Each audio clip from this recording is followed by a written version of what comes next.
the Supreme Court said was unconstitutional, they put the bill up to actually pass it legislatively. I believe that did happen. Which, I think that did happen, right? Which was one of the things the Family Institute of Connecticut was very much touting after the Supreme Court ruling, is that, well, of course they had to have it. The homosexual activists had to have it passed at the Supreme Court level because there's just no will in the state of Connecticut to have passed it legislatively.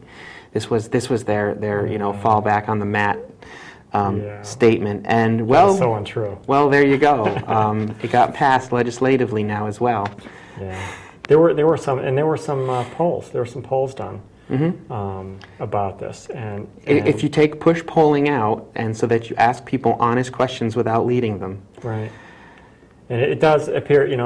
I can't speak to numbers and or accuracies, but all of the polls that I've seen, the people in the state were overwhelmingly in favor of this, and in fact, I'm not sure that even matters.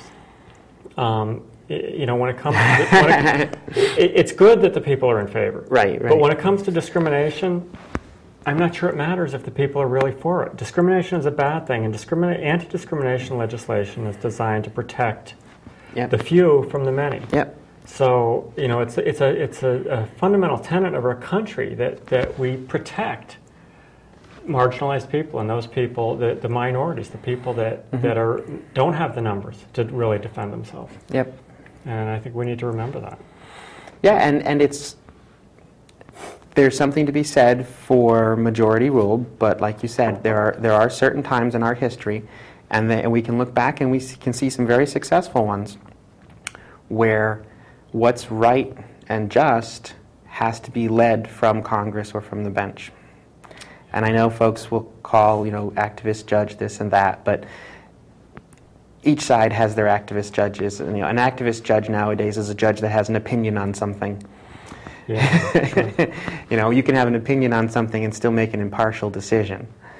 Not a lot of folks seem to believe that in politics these days, but yeah.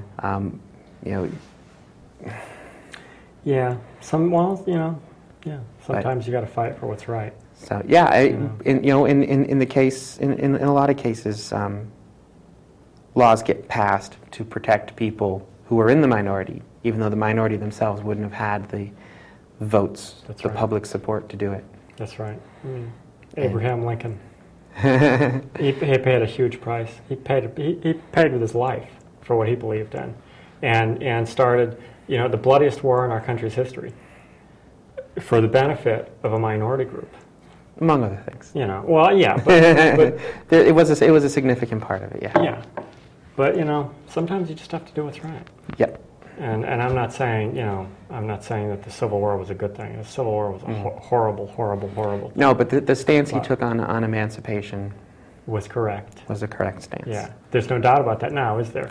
No. There aren't many people that would argue against that. And the irony is, and this is one of the things that gets my goat, is you read a lot of these articles, or listen to speeches about the opponents to marriage equality, and if you can replace every occurrence of same-sex marriage or homosexual marriage with interracial marriage, what they're saying becomes very, very icky. It makes you feel wrong. But when they say it about same-sex marriage, they think they're okay. And they don't seem to see the correlation. They don't seem to see the link between the two. But try it next time. Next time you hear somebody talk, say that, we had an example recently at the Miss America pageant, which you probably all heard about. Yeah, that just got crazy. That got crazy, but the idea there that I don't approve of it. That I don't think that same-sex marriage should be allowed. Well, you replace that with I don't think that interracial marriage, or I don't think that interreligion marriage ought to be allowed. These are all things we've already come through, and they really ought to be the roadmap for dealing with this and future issues. Exactly. You're dealing with two consenting adults. They're entering into a civil contract. Yeah, it's sort of it's a strange learning curve, isn't it? You'd think that eventually we go, oh, yeah, well, this is the right thing to do. We just do it.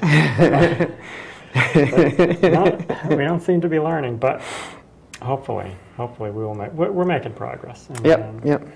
And the very fact that we're sitting here, and that we're on the TV. On TV, and that any of you are watching us. And the fact that we can walk out of the studio in the evening and not get stoned to death, it's kind of an interesting thing. It speaks to how far we've come in a fairly short period of time. I mean, certainly people like us have been around since the beginning of time. We know that. Yep. Certainly, it wasn't until just very recently that people were able to actually recognize and, really, I suppose, quantify it and do something about it. Whereas, certainly Stone Age man might have known something was wrong, but there was nothing he could do about it. Nothing he could do. But it was probably within the past 40 years that this has been actually out in the public eye. Harry Benjamin created the standards that are now managed by the World Professional Association for Transgendered Health, I think in the late 60s or early 70s. Yeah. So I think that's, so that's probably pushing early 50, 70s, 50 I think. Years, yeah. But we've come a long way in that time. We really have. I mean, it's quite an amazing thing, and I'm pleased by that. I think we have learned a lot, from our past mistakes. And we've got a long way to go. and for these groups that like to say that there's no scientific evidence, that there's no professional health organizations, that there's no that this is in the psychiatric manual as a disease. Mm-hmm. It's like, well, so was homosexuality until the late 70s. That's why these books get reviewed periodically. They tried shock therapy to fix things too and figured out that wasn't the way to fix it. Yes. And what science is figuring out now, you're not paying attention to what's going on in the last 25, 30 years. Yeah. If you say that there's no, if you try to say that there's no medical backing for it.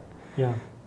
There's a whole organization that produces standards of care documentation that gets followed by doctors all over the world. That's right. Everybody. Yeah. Who's treating transgender patients. Yeah. So, and certainly there is a great deal of evidence now, and there has actually been some research. And one of the problems in the past is that there wasn't any good reason for research. There wasn't, research is one of those things. It's money driven. Yeah. If there isn't money in it, if there isn't some at the very least reason, curiosity. Yeah. If there isn't some good, compelling reason, nobody does it. But there has been, actually at this point, a fairly large amount of research done on us. And, not us personally. The hows and whys. And I think a lot of that initially was driven by the fact that doctors were often confused. A child that was born with ambiguous genitalia, they never knew which way to go. Right. And they were trying to figure out, how do we determine which way, because the child would always grow up and say, you went the wrong way. Invariably. Yeah. So some research came out of that. They're trying to figure out, how do we determine this? Right. And people who are intersex, and then of course once you learn something about folks with that condition, with one of the conditions that falls under the intersex umbrella, then you start asking the question, well, does what I learned here, is that applicable elsewhere? Yep. And wow.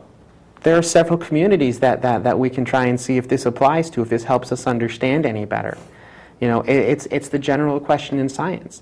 The more you can understand the anomalies, the better you can understand the whole. You understand how humans develop